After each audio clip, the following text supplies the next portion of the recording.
Hey, what's up everyone? Welcome to the Bachelor latest news. According to Bachelor Nation blogger Reality Steve, The Bachelor season 29 ends with Grant Ellis getting engaged to Juliana Pasquarosa, and they're still together. But I'm struggling to understand how that spoiler can be right after Grant's unhinged fantasy suite dates episode, which left him completely torn about whether he wanted to choose Juliana or Licia Gare. Grant began his Bachelor journey with 25 women, but he narrowed them down to just 3 after saying goodbye to Dina Lupancu after her hometown date. For his Bachelor season 29 overnight fantasy suite dates, Grant chose Juliana, Licia, and Zoe McGrady.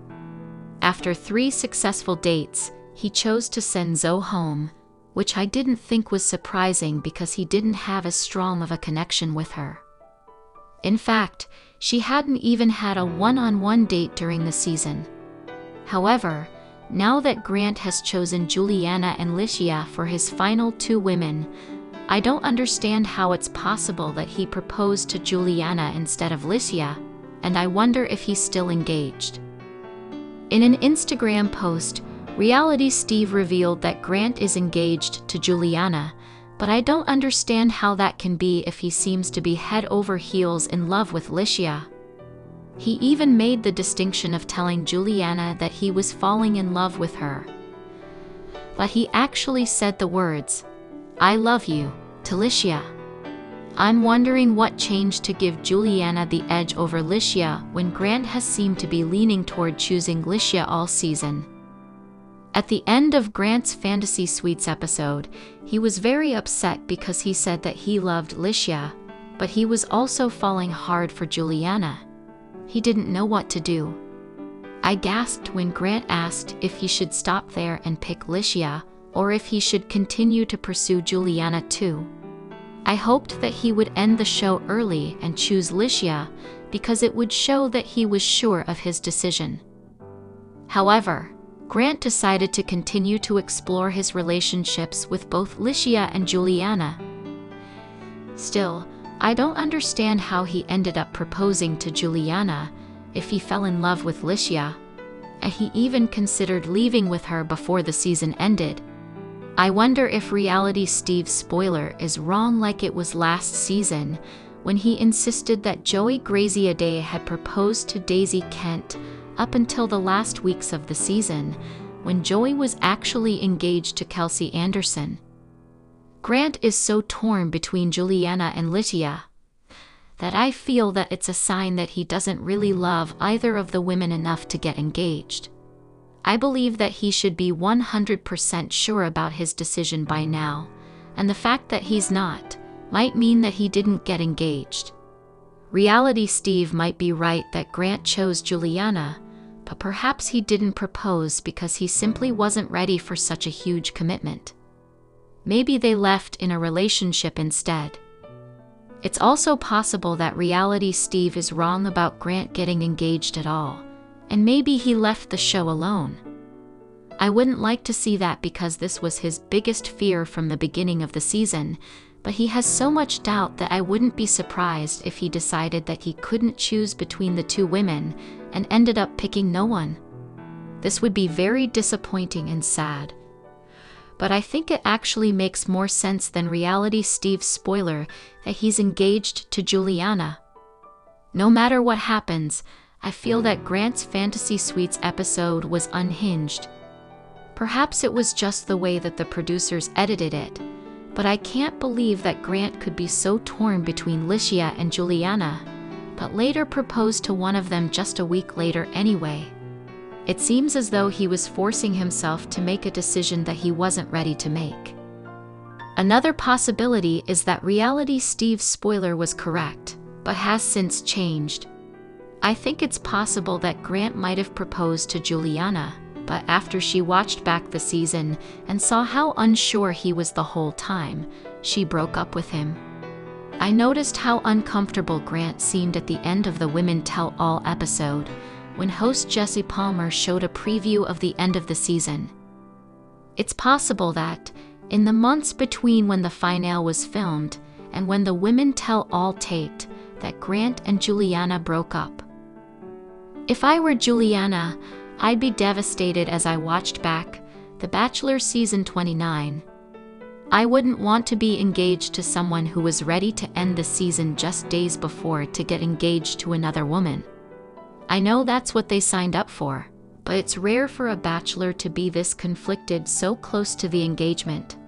I can't believe that the previews are making it seem as though Grant was torn up until the last moments before he proposed.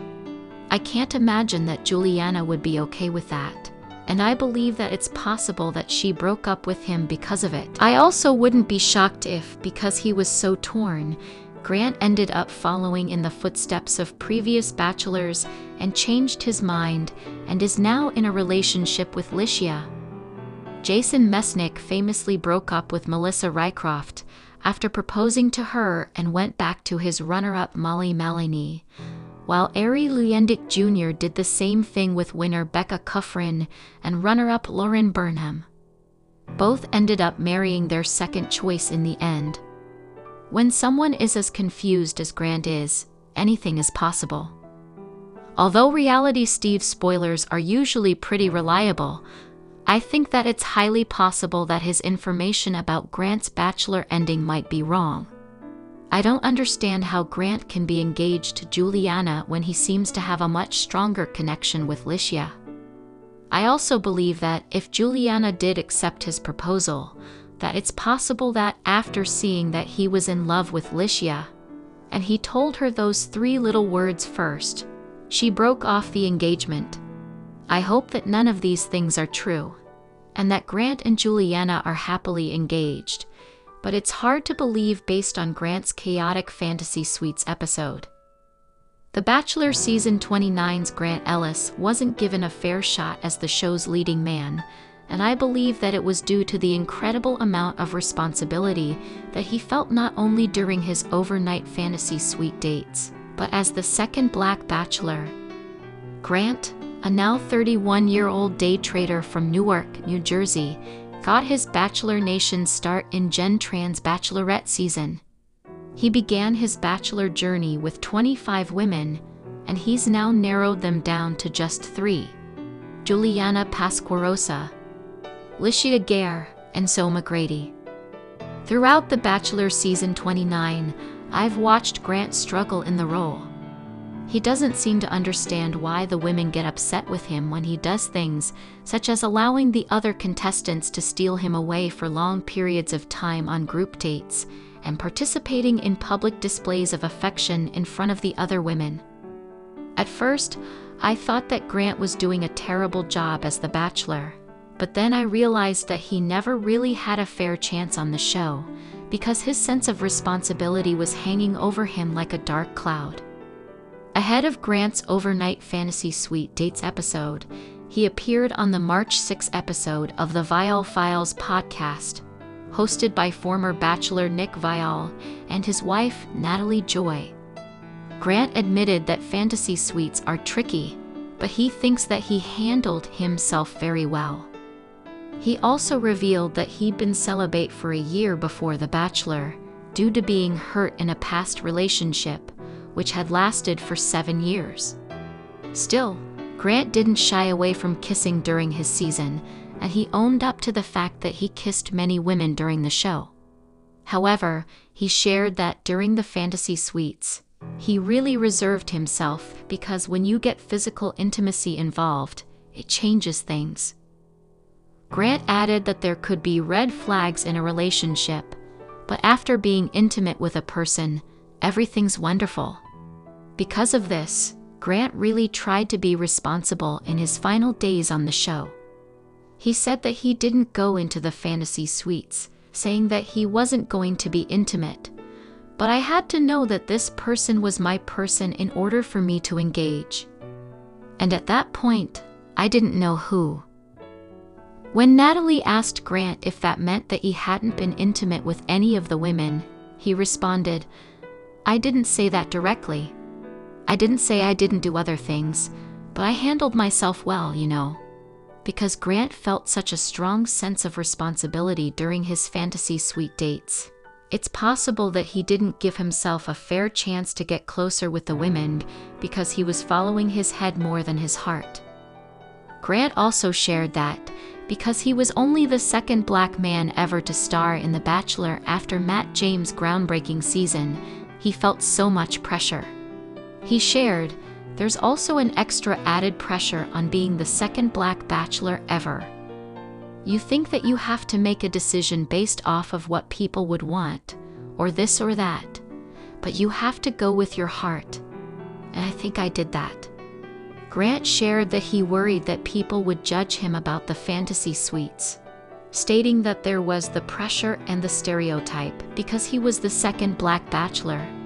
He shared that he worried that people are going to think I'm a player or this or that. Grant said that he went into the fantasy suites with real intentions, and before that, he was celibate for a year because he was hurting after getting out of a 7-year relationship. Grant added that physical intimacy is great, but he wanted to make sure that it was with someone who was his person, and then they could be intimate all the time. In an interview with Us Weekly, Grant also spoke about how he felt a strong sense of responsibility to represent black men in a positive light. He said, "To me, being the second black bachelor means giving a voice to people that might not typically watch this franchise.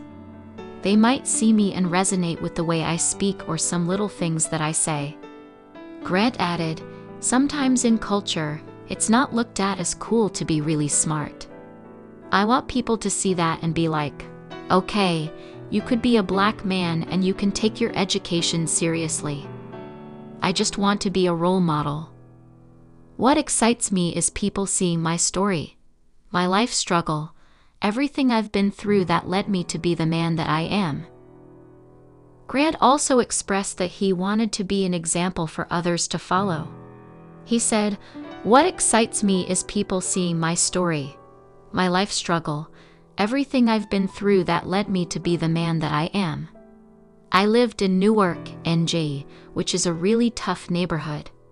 I think that with the right discipline, the right family, you could grow up and be somebody who's articulate, educated, and you could really make strides." Given the Bachelor franchise's problematic history when it comes to racial issues, it's no wonder that Grant felt such a strong responsibility to represent himself well as a black man. He wanted to use his story to prove that a man with his background could be successful, and I think he's done a wonderful job. Grant has put a lot of pressure on himself, and he should be commended for how he's handled himself on The Bachelor so far. However, I believe that it's a burden that he never should have had to carry. Based on the show's controversial history, I don't trust that the producers will protect Grant. While all bachelors feel the pressure of the fantasy suites, Grant had the added pressure of being the second black bachelor and possibly being judged because of it. He wanted to represent himself in a positive light, so that others could follow his example. However, all of this pressure was unfair to him, and his journey was more challenging because of it. I think that the lack of representation in the Bachelor franchise is problematic because, when the show does decide to cast a person of color, they feel so much responsibility that they can't fully enjoy their journey. I also think that Grant put a lot of pressure on his overnight fantasy suite dates, but it's refreshing to hear that he put so much thought into them after other Bachelor's mistakes. The Bachelor Season 26 star Clayton Echard and The Bachelor Season 27 Zach Shawcross both broke the trust of some of their contestants when they admitted that they'd been intimate with them in the fantasy suites on national TV. The details of the overnight dates used to be left to the imagination, but these men broke that tradition, and in the process, greatly hurt the women. Grant felt a sense of responsibility to make better choices, but this might have caused him not to behave the way that he normally would have if he knew that he was falling in love with someone. I believe that The Bachelor shouldn't have 3 fantasy suite dates because it's too confusing for the lead and the women. Hopefully, Grant's choices won't be detrimental to his journey, and he'll make the right decisions as he moves forward with his Bachelor journey.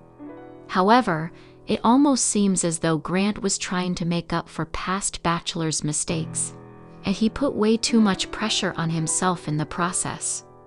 Grant Ellis continues his search for Mrs. Right as the lead of The Bachelor on Monday. Ellis, a 31-year-old day trader from New Jersey, competed on season 21 of The Bachelorette with lead Jen Tran, who ultimately chose Devon Strader during the final rose ceremony. Now he's back on another quest for true love, becoming the second black male lead in the franchise's history. So who captures Ellis' heart and receives his final rose? Fans have theories about the winner.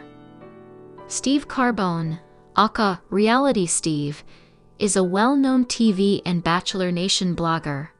He posted spoilers for Ellis' Bachelor season, releasing the names of the final 4 contestants and winner.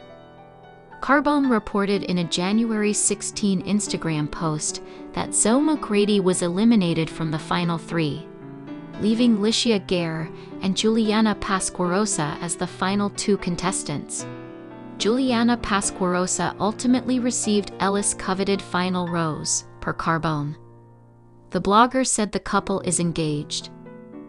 Then give your opinion in the comment box and stay with us by subscribing the channel. Thank you.